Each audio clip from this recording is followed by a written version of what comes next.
দীর্ঘ ৩ বছর ২ মাস পর বাংলাদেশের তাওহিদি জনতার অন্যতম ভালোবাসার একজন প্রিয় শাহেক আল্লামা মামুনুল হক দামাত বারকাতু কারামুক্ত হয়ে মুক্ত বাতাসে ফিরে এলো। শাইখুল হাদিস আল্লামা মামুনুল হক দামাত বারকাতু বাংলাদেশের একজন ইসলামী চিন্তাবিদ, রাজনীতিবিদ এবং ইসলামী বক্তা। তারই সাথে বাংলাদেশ খিলাফা মজলিসের সেক্রেটারি জেনারেল এবং হেফাজত ইসলাম বাংলাদেশের যুগ্ম মহাসচিব। তিনি জামিয়া রাহমানিয়া আরাবিয়া ঢাকা মাদ্রাসার শাইখুল হাদিস বা হাদিস বিভাগের প্রধান। একই সাথে তিনি মহাদুরুদ তরবিয়াতুল ইসলাম এবং বাবরি মসজিদ বাংলাদেশের প্রতিষ্ঠাতা এবং মাসিক রাহমানি পয়গামের সম্পাদক। আল্লামা মামুনুল হক ১৯৭৩ সালের নভেম্বরে আজিমপুর ঢাকার একটি মুসলিম পরিবারে জন্মগ্রহণ করেন। তার পিতা আজিজুল হক ছিলেন একজন বাংলাদেশি ইসলামী পণ্ডিত ও সহিহ বুখারীর প্রথম বাংলা অনুবাদক, যিনি শাইখুল হাদিস নামে সমাধিক পরিচিত। আল্লামা মামুনুল হকের ভাই বোনের সংখ্যা ১৩ জন। মাহফুজুল হক তার অগ্রজ একজন প্রভাবশালী ইসলামী পণ্ডিত ও বেফাকুল মাদারসিল আরাবিয়া বাংলাদেশের মহাসচিব।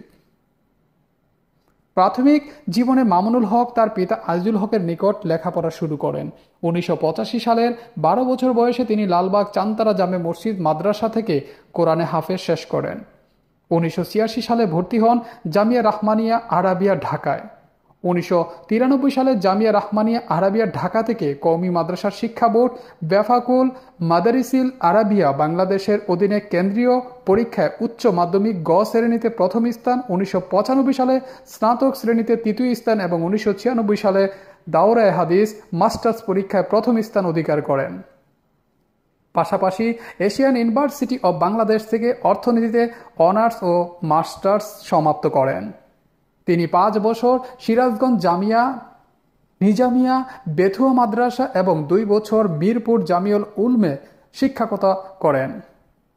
তারপর ২০০০ সাল থেকে জামিয়া রাহমানিয়া আরাবিয়া ঢাকায় শাইখুল হাদিস হিসাবে দায়িত্বরত আছেন। ২০১৫ সালে তিনি মহাদুত তরবিয়াতুল ইসলামিয়ার নামে একটি উচ্চতর ইসলামী শিক্ষা গবেষণা প্রশিক্ষণ প্রতিষ্ঠা করেন। তিনি এশিয়ান ইউনিভার্সিটি অব বাংলাদেশ খণ্ডকালীন অধ্যাপক ছিলেন। এছাড়াও তিনি বাইতুল মামুর জামে মসজিদের খতিব। ২০২০ সালের ১০ অক্টোবর তিনি বাংলাদেশ খেলাফত মজলিসের মহাসচিব ও ১৫ নভেম্বর হেফাজত ইসলাম বাংলাদেশের যুগ্ম মহাসচিব নির্বাচিত হন। ২৬ ডিসেম্বর হেফাজতের এক সভায় তাকে ঢাকা মহানগরবাসী মহাসচিবের দায়িত্ব দেওয়া হয়। ২০১৯ সালের ২৯ সেপ্টেম্বর তিনি বাংলাদেশের ইসলামী বক্তাদের সংগঠন রাবিয়াতুল ওয়াজেজিন বাংলাদেশের উপদেষ্টা নির্বাচিত হন। ২০২০ সালের ফেব্রুয়ারিতে দিকে তিনি ঢাকায় বাবরি মসজিদ বাংলাদেশের নির্মাণ কাজ শুরু করেন। পারিবারিক জীবনে তিনি বিবাহিত ও ৩ ছেলের জনক। তার স্ত্রী কোরআনে হাফেজ এবং শ্বশুর অবসরপ্রাপ্ত সেনা কর্মকর্তা ও তাবলিগ জামাতের সদস্য। অন্যায়ভাবে শাইখুল হাদিসকে আটক করে মিথ্যা অভিযোগ দিয়ে ৩ বছর ২ মাস কারাদণ্ড দিয়েছিল। দীর্ঘদিনের এই কারাদণ্ডের পর মুক্ত বাতাসে আবারও ফিরে এসেছে হেফাজত ইসলামের যুগ্ম মহাসচিব, বাংলাদেশের তাওহিদি জনতার এক প্রিয় শাহেক, ভালোবাসার মানুষ শাইখুল হাদিস আল্লামা মামুনুল হক দামাত বারকাতু। প্রিয় শাহেকের সুস্থতা এবং নেক হায়াতের জন্য মহান আল্লাহর কাছে দোয়া করি।